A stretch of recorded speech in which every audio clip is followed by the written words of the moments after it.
One thing we know for sure is that as the Western world relies more and more on the internet these days, and of course for day-to-day life as well, people living in rural environments are being left behind, far, far behind, with very little access to technology and of course the internet.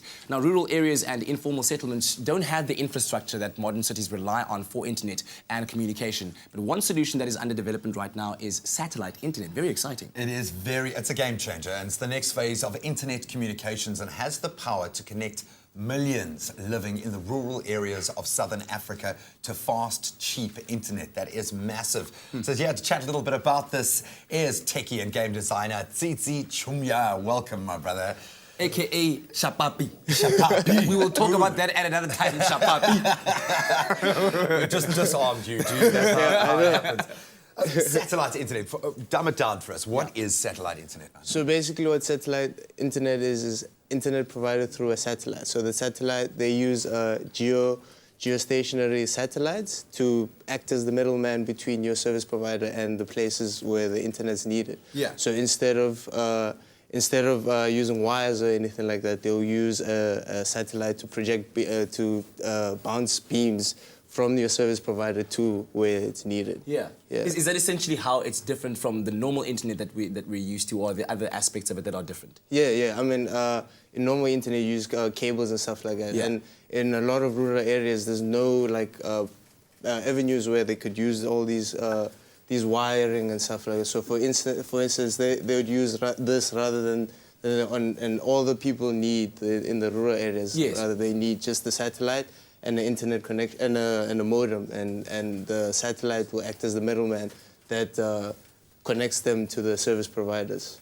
Wow, man, this is amazing. So when you say the word service provider, this is going to open up a whole new can of worms. Yeah. How close are we to this being a reality? When do you think we're going to see this kind of technology rolling out? I'm not really sure, but I know there's big companies that are working on it. Facebook tried to release the SpaceX Falcon 9, and it resulted into a catastrophic explosion, because when they were trying to release the spaceship into the sky, the rocket, it blew up at the launch pad, and that was really a setback. Wow. My goodness. Oh, wow. Okay, we don't want to be seeing any of that happening.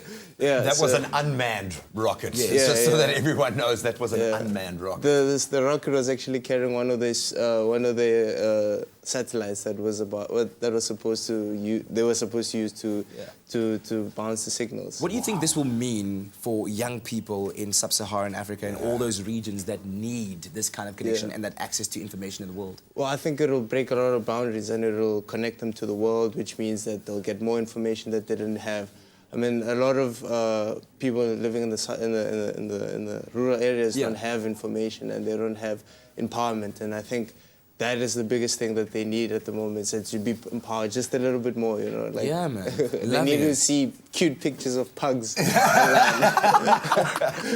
Oh, they can watch our show without a TV. I love that. What? And then hopefully they can open up a Twitter account and also call themselves Shapapi.